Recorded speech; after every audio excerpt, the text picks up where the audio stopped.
Ubisoft, the company that used to be one of the biggest in gaming, only to destroy every single franchise under their belt through microtransactions and soulless sequels, similar gameplay patterns, and of course, forced ideology. None of these made Ubisoft better in the long run. Every single time Ubisoft came up with an actual good idea, they would take it and then run that thing into the ground. Remember Far Cry 3? How Ubisoft finally revolutionized one of their franchises, and then they just proceeded to do the same game over and over again until by the time Far Cry 6 came out, it was just Far Cry 3 again, but now you were in Cuba. For some, that was enough probably. The same thing happened with Assassin's Creed. The settings changed, but most of everything else just stayed the same. Their games just started to become indistinguishable for the most part, sequels looking more like expansions, and the writing kept getting worse too. Ubisoft eventually, well, they started to crumble within. That is until Tencent came out of the shadows like a loan shark in a slick suit and gave Ubisoft an offer they really couldn't refuse. Flash forward to today, and just a bit ago, Ubisoft froze their financials and trading right before an earnings call. It was something that hasn't really happened before, and could only mean that Ubisoft was trying to hide something. Then they came out recently claiming everything was okay, but in actuality, what Ubisoft had done was calculated damage control. And in a way, what they did could technically break the law in some places, as you can see here from GameIndustry.biz.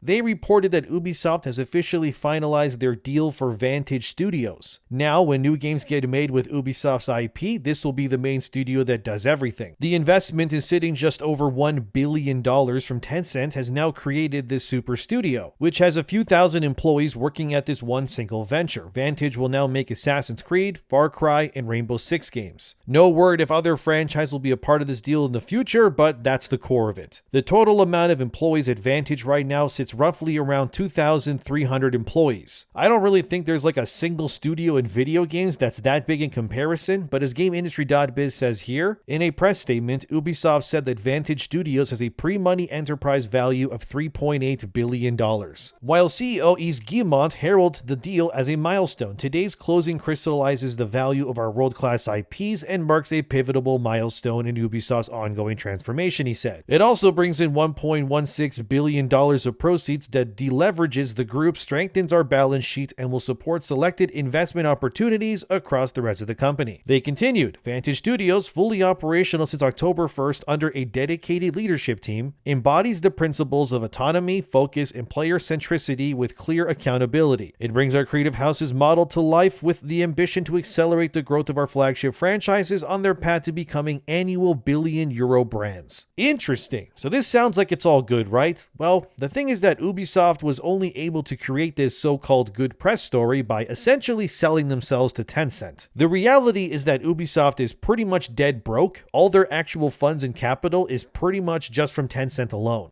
And if Tencent hadn't jumped in to save them and basically acquire them almost, Ubisoft would be having insane mass layoffs right now and they would be in free fall. No one can really question that. This then brings me to Bloomberg, where my eyebrows started raising more and more that I looked into this, but here's the Bloomberg article on screen titled, Ubisoft to tap Tencent money to pay off breached loan agreement. Well that paints a different picture already now, doesn't it? What do you mean that Ubisoft is using their partners' money to pay off their debts? I thought they were positioned in an amazing spot right now. But as Bloomberg says right here, Ubisoft breached their loan agreement with Tencent to use that money to pay off their debts. So in case anyone is saying that I'm lying about this, well, there you go. Bloomberg said it first. You see, what happened was that auditors found out that Ubisoft had improperly booked sales from a partnership as revenue under international financial reporting standards. But this review also required the French publisher to postpone recognizing some revenue that was tied to a deal signed in the second quarter of its 2026 fiscal year, as Bloomberg said themselves. So I decided to look into this myself. I even went ahead and asked things like Grok and more to, look at all of this through an unbiased lens, and the stuff I got back was pretty ridiculous, I gotta say. So what I discovered was that Ubisoft actually,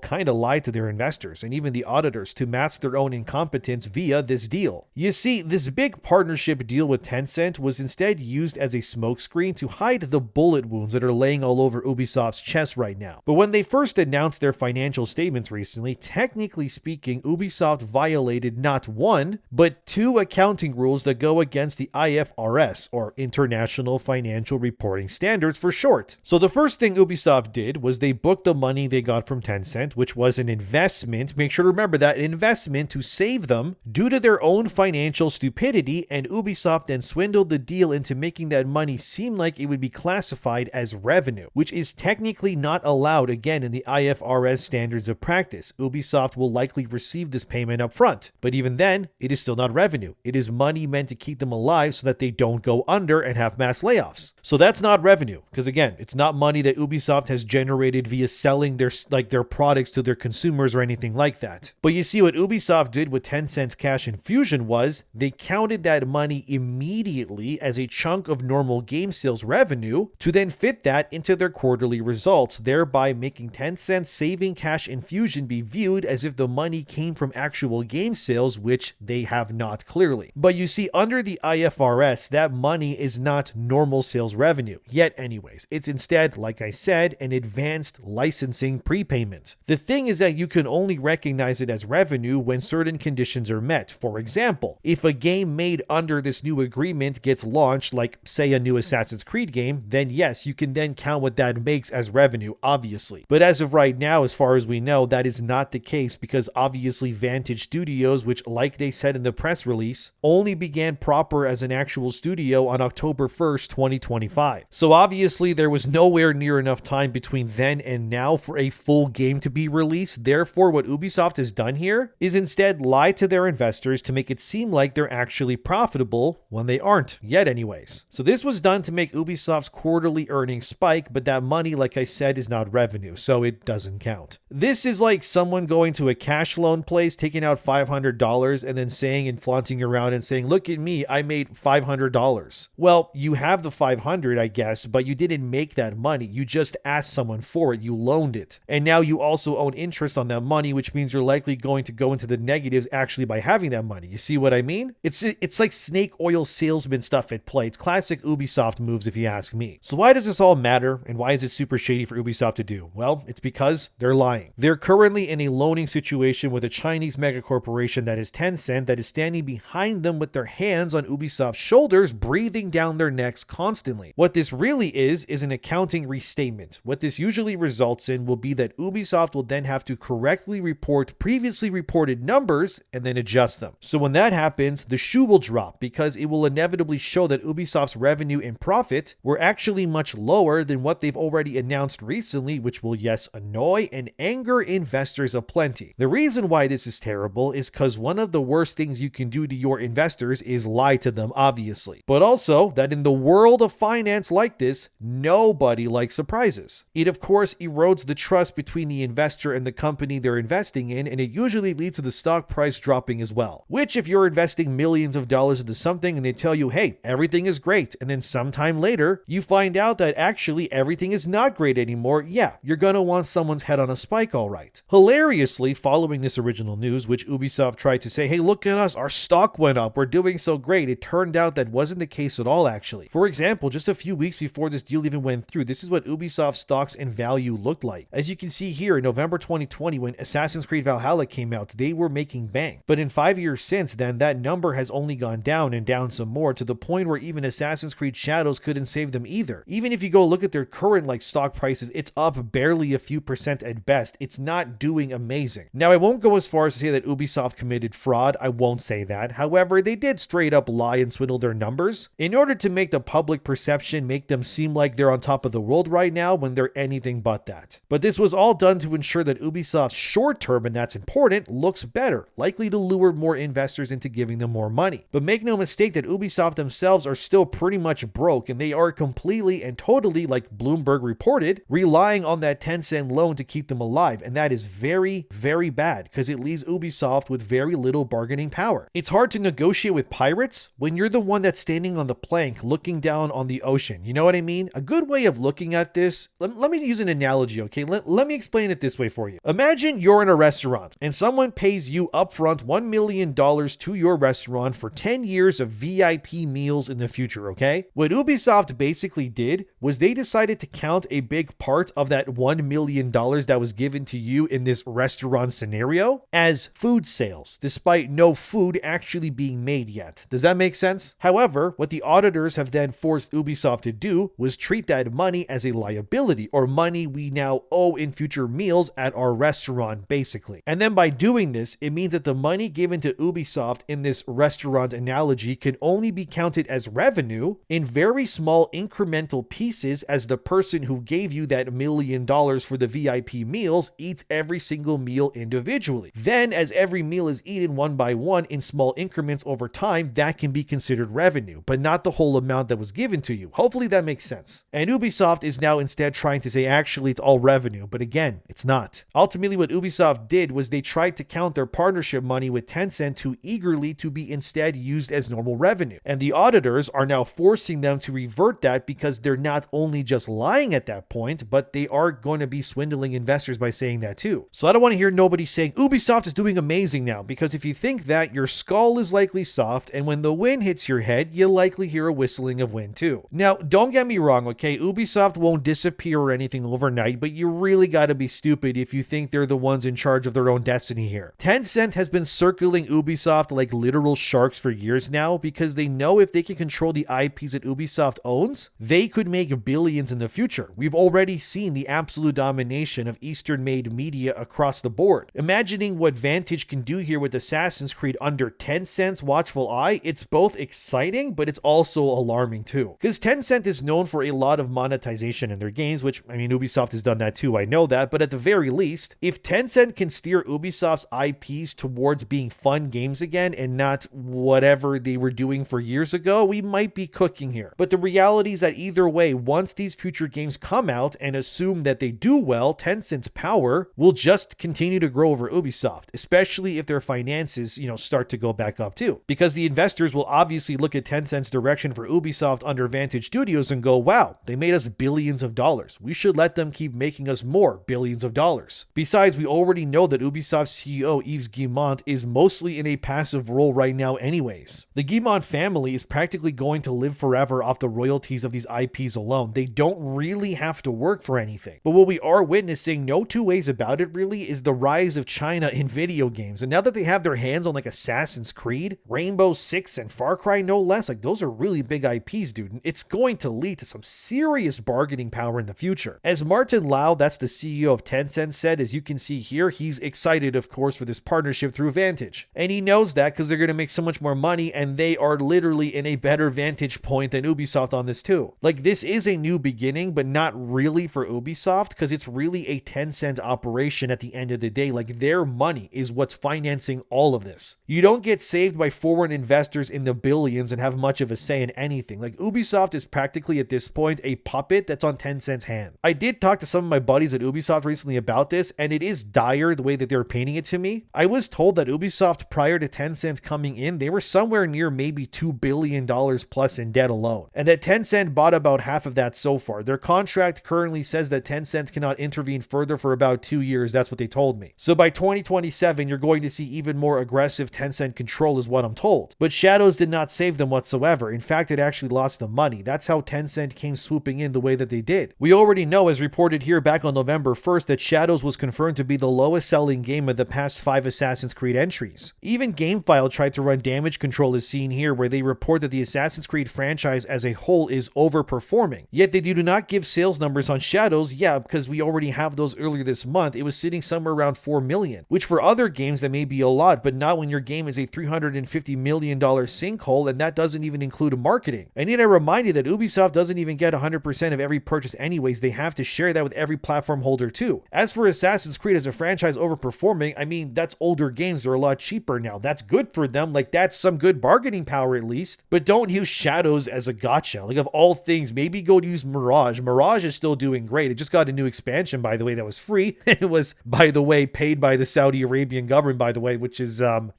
more foreign invested money just getting thrown around. But, that's another story, I guess. But I get why Ubisoft is trying to spin this story right now, because it's typical company nonsense, like they want to look better than they're doing. I get that. But the be all end all thing we all need to realize is you don't need another $1 billion corporation to come in and then inject your company with more money than your company is worth in its totality if you were doing well in the first place. That's just not how it works. Although, I can only guess right now what Vantage has decided for these franchises so far. I would love a Far Cry game set in like Russia during the Cold War, or maybe in Vietnam during that war. That would actually be pretty cool to see. Or an Assassin's Creed game set in Babylon, or give me a sequel game to Bayek and Aya going to Rome already. Rainbow Six, however, I'm not really into that series myself, so no shade towards it. It's just not really for me, so whatever they do there, I'm just kind of neutral to whatever they end up doing. Like, if you like Rainbow Six, I'm happy for you, but it's just not for me, but that's okay. I also just wonder where this leaves stuff like Beyond Good and Evil 2. That game has been in development for like, what now, 10 years, maybe if not more? Is that ever going to come out now? But anyways, as Eurogamer reported here, Ubisoft still believes in the future of AI, which is concerning to say the least, but according to Yves Guillemot, Ubisoft's Vantage Studio is now using generative AI across every part of their games going forward. Here's what he said. "We are making great strides in applying generative AI to high-value use cases that bring tangible benefits to our players and teams. It's as big of a revolution for our industry as the shift to 3D, and we have everything to lead on this front." He says more, but it's just the usual corporate stuff that we're all used to hearing. Pretty much, he just confirms they're using generative AI everywhere, okay? Which is concerning depending on who you ask, I guess. Because obviously, Arc Raiders got attacked for using generative AI lines, and people tried to boycott that game, which didn't work, obviously, because it's still doing amazing. Not to mention Black Ops 7, which had the AI calling cards and more, which was also made using similar technology. So knowing Ubisoft, I can only imagine this technology is going to be used in some equally baffling way. So far, apparently, they are using it for NPC crowds in their games. So that's similar to how Arc Raiders use it in a way too. I guess they think it's better to just generate random lines for NPCs to say out in the world than pay people to do it instead. Which, if that's true, it ends up being the case, well, Eurogamer will then have to score the next Assassin's Creed or Far Cry low on principle alone, like they did with Arc Raiders, or they will be seen as hypocrites. I guess I'll ask you guys then, is generative AI use in games in the future the next big thing? Is it as big as going from 2D games to 3D? Or are you just worried that it could ruin things further? I guess let me know in the comments. As Reuters reported here, this new Vantage Studio thing is worth somewhere near $4 billion, but that's just estimates, of course. We'll have to wait and see what they do. But as they say here, under the agreement, Tencent must hold its Vantage stake for 5 years unless Ubisoft loses its majority interest. That's key. And that Ubisoft is required to keep control for at least 2 years. Oh, that's literally what my guy told me too. So if Ubisoft's ownership changes in a board approval deal, it can then buy back Tencent shares at market price, but if it declines, Tencent can force a sale. That is not good. So like what I heard before, that Tencent wants to buy Ubisoft, that's still obviously on the table. Their end game here is to finance Ubisoft's new studio for now, and then eventually, hopefully, just buy them completely. That really is the whole reason why Tencent is even a part of this to begin with. Otherwise, this holds no reason for them to do anything that they're doing. I think ultimately, eventually, Tencent will just own Ubisoft in its entirety, and the Guillemot family will be pushed out in every aspect. The reality is the Assassin's Creed franchise alone is worth a lot more money than Ubisoft is capable of making themselves these days. And if you look at how China has been exploding with their games lately, both quality-wise and just Asian games in general, from Where Winds Meet, Wuchang, Black Myth, and so many more, that's only going to increase, not lessen. I mean, the seeds are already being planted for Ubisoft's future, guys. Like, look here from October 2025 at PC Gamer. Mark Alexis Cody, who used to run Assassin's Creed pretty much, he got pushed out of the company recently. He even admits himself that once Tencent took over, they offered him a position at Vantage, but this new position was basically a demotion of what he was originally doing. As they state here for you to see, it wasn't his choice to leave Ubisoft. So yeah, Tencent's basically pushing him out and then some. Again, Mark was responsible for Assassin's Creed Shadows and how that went, from the design, the story, the characters, everything. And Tencent, being the Chinese mega group they are, is obviously not for these sorts of things in games because they want to make money. Shocker, I know. So it's not really surprising they did this, but it is interesting how they said earlier that Vantage began work October 1st. This article is just 2 weeks after Vantage began proper. So that means they're already weeding people out, and Tencent is clearly starting their takeover from the get-go. It's pretty obvious. They want full control. Sure, they can't necessarily intervene 100% for 2 years due to the contract, but like I said, once 2027 hits, Tencent is probably going to Zerg rush Ubisoft with their people and just clean house, man. We do know at least that we will be getting one Ubisoft game in the coming months at least, as Insider Gaming reported here. The Assassin's Creed 4 Black Flag remake is set to launch before March 31st, 2026. So since the Game Awards are around the corner, obviously, I fully expect an announcement trailer there for this. I'd be shocked if it wasn't there. This remake could be a very easy slam dunk for Vantage, assuming they don't change anything that could anger their fans. If they're able to just make a one-to-one remake and not ruin it in any way, yeah, it'll be a soaring success, no problem. And that's kind of what I'm talking about. If this Vantage Tencent thing can massage the problems out of these games, they're gonna make boatloads of money. I guess we'll see once this remake gets announced proper, but apparently also the Black Flag remake will have RPG stuff in it like Valhalla did. So I guess Edward will now have gear that he can wear to like make himself stronger, which wasn't present in the original game. I don't know how I feel about that, honestly, but I don't know how far the changes are going to go for this particular game, as I personally haven't heard much besides that it is just exists from people, I guess. I frankly didn't even ask much about it behind the scenes because from what I can tell, it's just a remake. I'm just more interested in the newer stuff than